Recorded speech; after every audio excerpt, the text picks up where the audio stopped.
How to set up your Amazon seller account step by step. What's happening, guys? I'm Dan Rogers. I'm an Amazon seller and a part of the Just One Dime team. Now, this is a very important video. This is the very first step to your selling on Amazon venture. Now, regardless of where you live in the world or where you want to sell, this video is going to clear everything up in terms of you setting up your Amazon account. I myself have gone through a huge amount of verification for both Europe and North America. And what we want to do is give you guys all this information up front so you minimize mistakes and get selling. Now, this video is step one to your selling venture, but if you want to expand further, so once you set up, what are the next steps? Check out other videos on this channel, and you can also check out the Just One Dime membership in the description.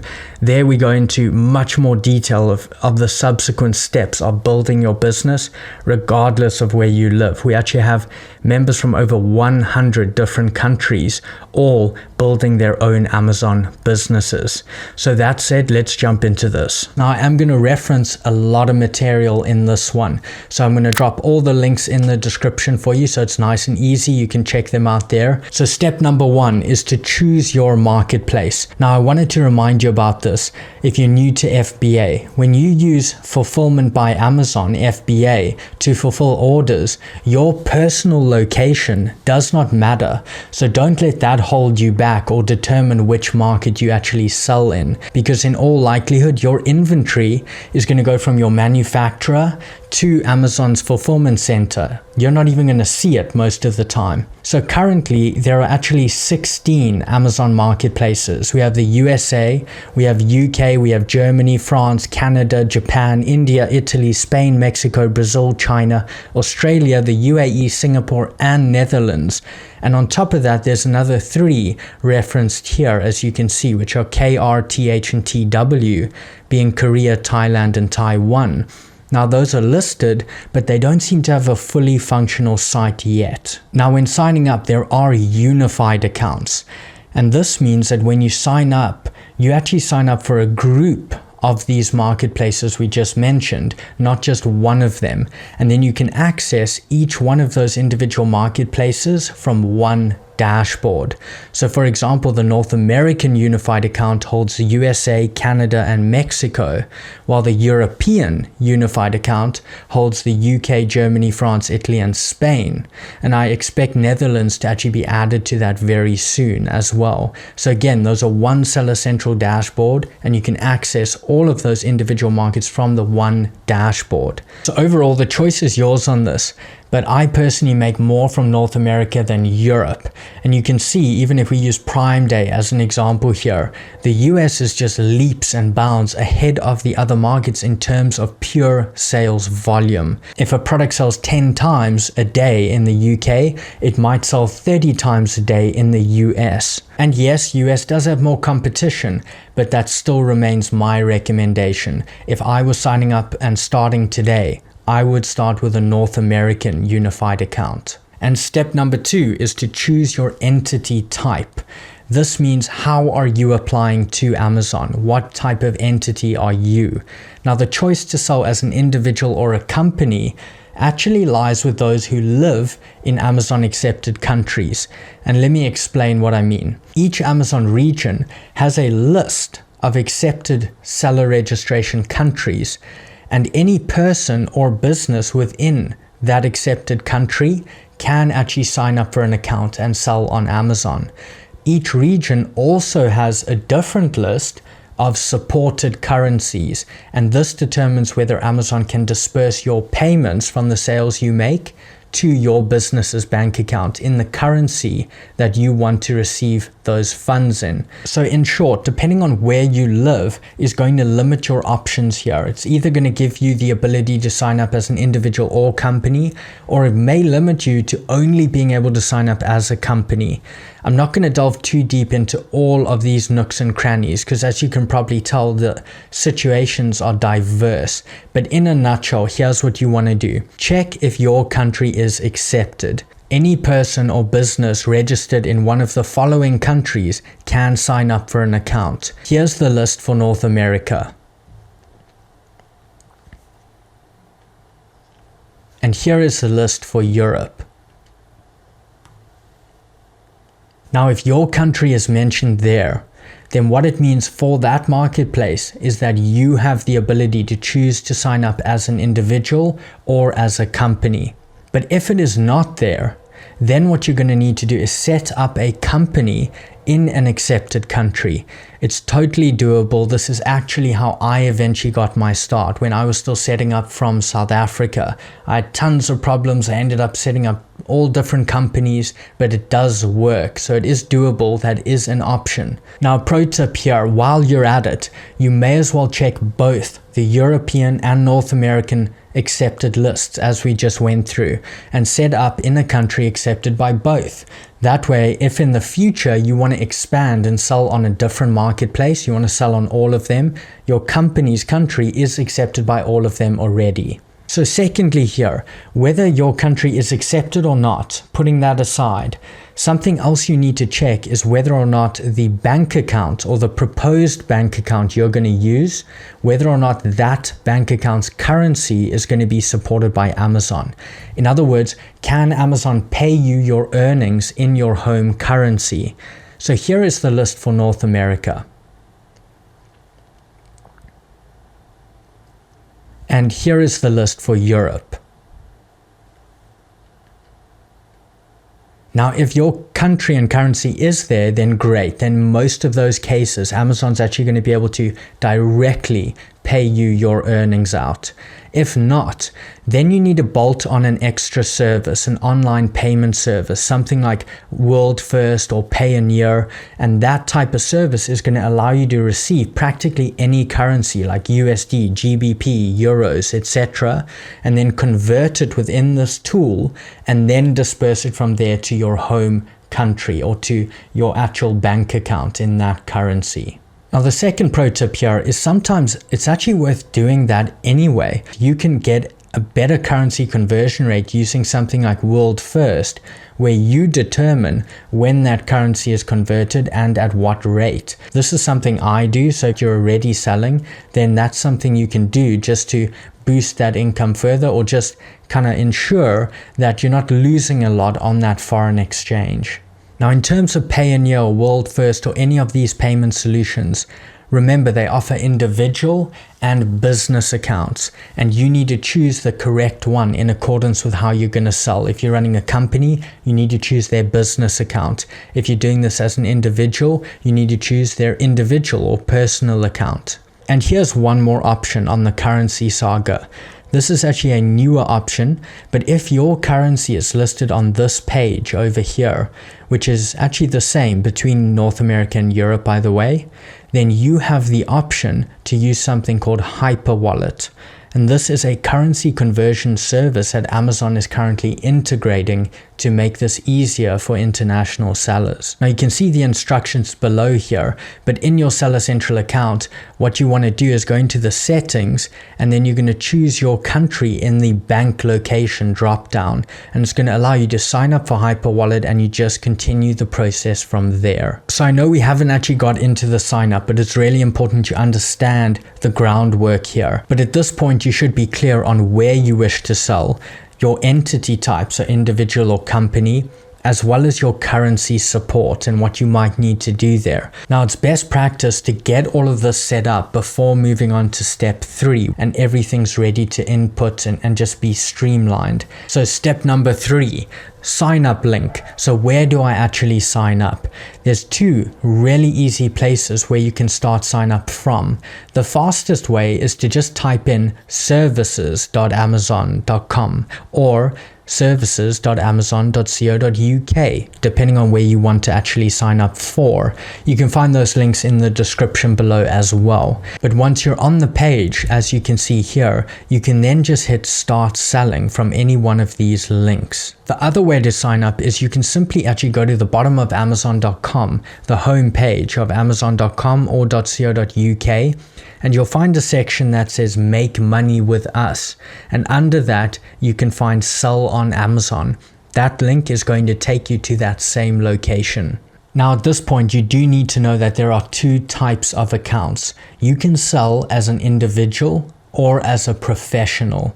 And so you can have an individual seller account or you can have a professional seller account. Now with the individual seller account, you don't have to pay a monthly fee of $39.99, but you pay a closing fee of 99 cents per unit you sell.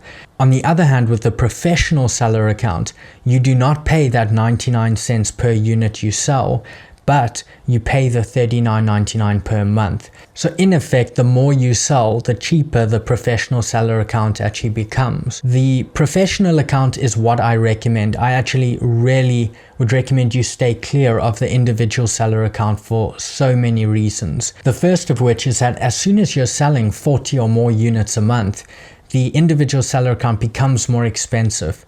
The second reason is that your Seller Central account features are very limited with an individual account as opposed to the Pro account. And thirdly, there are certain disadvantages like with the buy box to individual accounts. So overall, just go with the professional selling account. Now, once you click on Start Selling here, this actually begins the setup of a professional account.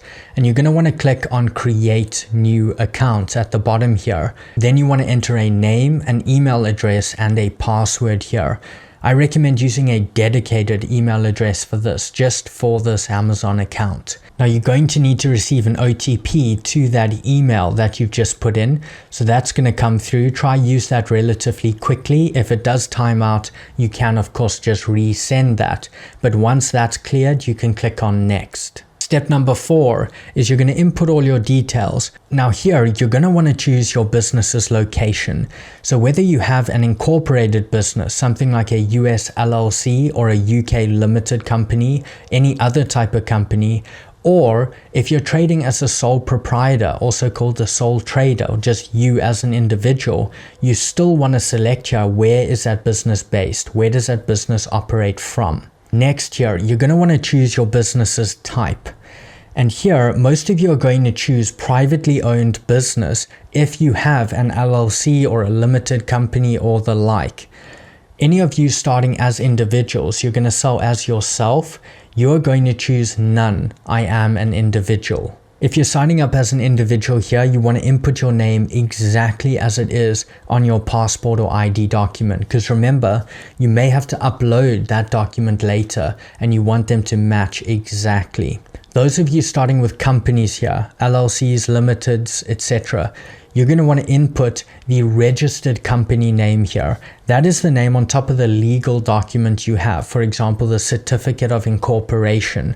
Now, an easy way to spot it is it's going to end with a company suffix like LLC or limited. So it could be, for example, click the like button, LLC. Once that's done, you can agree and continue.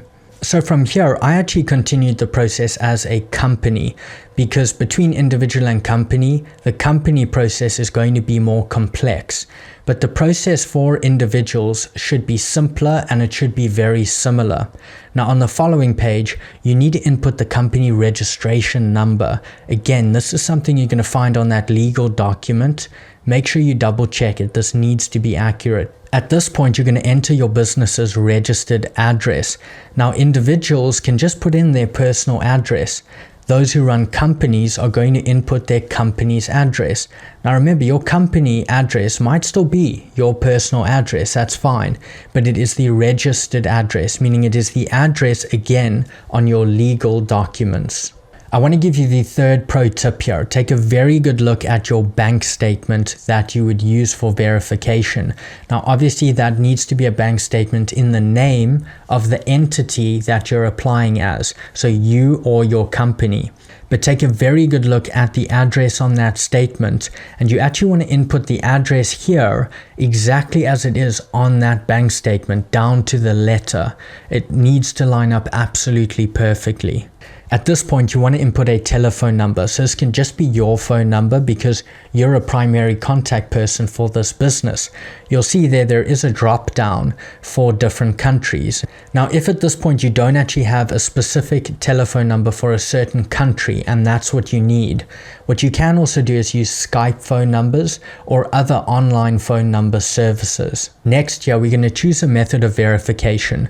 SMS works really well for cell phones, and the call feature is actually really good for instances where you can't receive text. For example, some Skype phone numbers can't actually receive SMSs, so they will actually call you. Then you're going to click on send SMS.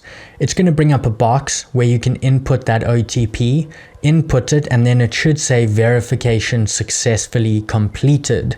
Now at this point, you want to input your primary contact person's name. That does not have to be you, but you want to put it in exactly as on that person's ID document. We are going to upload the primary contact person's ID doc later, so it needs to match exactly. Pro tip number 4. I have had situations with sellers where they run into a real brick wall here because they do not possess an ID document that is in an accepted country. Now, if you do run into this problem, you need to consider if you know someone who has that ID document in an accepted country that you need. They could become your primary contact person, and it's going to help you get through this part of the verification process.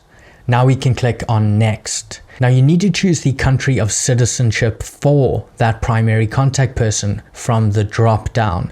Now remember, those drop downs are not universal, so I'm going to scroll through them slowly for you now so you know exactly what is in these lists as of March 2020. You need to have a primary contact person with citizenship or government issued ID in one of these countries. Now input the country of birth as well as the date of birth. Choose the proof of ID document. This is often going to be passport, and then input the document's number and the date of expiry. Then you're going to choose the country of issue from this list here, and at the bottom, choose whether this contact person is the beneficial owner or a legal representative of this business. Then you need to state whether or not you've added all the beneficial owners, and finally you're going to click save. Now on this screen you can select which marketplaces you wish to sell in. You probably already know at this point where you wish to sell, so select that. I would avoid unnecessarily adding more here. You can always do that later. Now at this time, it appears Amazon's actually running a promo where you can register for North America, Europe, and Japan all at once for $39.99, which is a great deal, but remember that could change. So once selected, you want to click on next. Now this page is where you want to input your billing info. You can input your card details and billing address. Now Amazon accepts Amex, Visa, and MasterCards, but do not accept online payments like PayPal, so you need to use one of the major cards here. It can be a debit card or a credit card. Since this account and paying for this account is a business expense, the business should be paying for it. Now that might be your personal card if you're running this as an individual, but it should be your company's debit or credit card if you're running this as a company. Now it doesn't make a huge difference at this point. You can do either and always change it later. But it is good to start thinking that way, that your company should be paying for its expenses. You should not be paying for your company's expenses. So a quick note here, this card will be charged for the first month or until you make sales, but in the future, what's quite nice is once you have a balance from sales, this amount's actually going to come off the balance that you have in your Seller Central account. So it will no longer charge this card, it's just going to come off of your balance. So once that's done, we can click on next. Here, we're going to want to input our store information. Now, the first thing we want to do here is choose our store name. And a lot of people get really confused about the store name, but really it's just a name shown on your listings, and you may well have seen it like this: sold by, store name, and fulfilled by Amazon, or sold by, smash the like button, and fulfilled by Amazon. It's also near the top of your listings, but it can be changed at any time and there's no real reason to stress about this. But I did want to give you pro tip number 5 here. If you already have a brand name in mind, then making the store name the same as your brand name is a great way to go. Think of it like this: if you see Nike products sold by or under the Nike store, that only adds credibility. It's a good cohesive whole. It's a good way to brand. So if you do have a brand name, that's the way I would do this. Additionally, store names can only be taken once, so it's really subject to availability. So if you have a specific brand name that you're in love with and that's going to be on, pretty much most of your first products, then why not grab that while it's available and sell your products beneath that, and that brand name is on your products and on your store. Now I'm going to throw in pro tip number 6 here, because if your brand name is taken in lowercase, try it in uppercase, because the availability is case sensitive. In other words, if it's taken in all uppercase, you can probably still get it in all lowercase. Now, if you don't have your brand name yet, what you can do is check out my video in the description on exactly how to create your Amazon brand name. It's a really easy but fun process as well, so I think you'll enjoy it, and then you will have something really solid to not only put on your products and potentially trademark one day, but also to fill in here as your store name. But do not let the store name hold you up. You can always adapt this later. Put something in here for now. Remember, you can always change this. Even if you end up selling multiple private label brands under this one store, then you can change that store name so it's a different kind of cohesive whole to these different brands. You can do that later. For now, you just need something in here.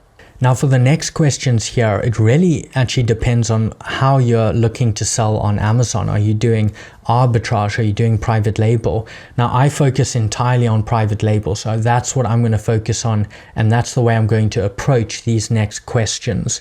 I'm going to select yes for do you have UPCs for all your products. Now I wanted to give you pro tip number 7 here. I highly recommend that you use GS1 UPC codes to add products to Amazon, specifically if you're doing private label final products. If you're doing arbitrage or things like that, then GS1 codes, which are more expensive, might not make sense. But overall, I really recommend for private labelers, you guys use GS1 UPC codes. I will put a link to my GS1 video in the description as well if you want to learn more about that and how to get those codes.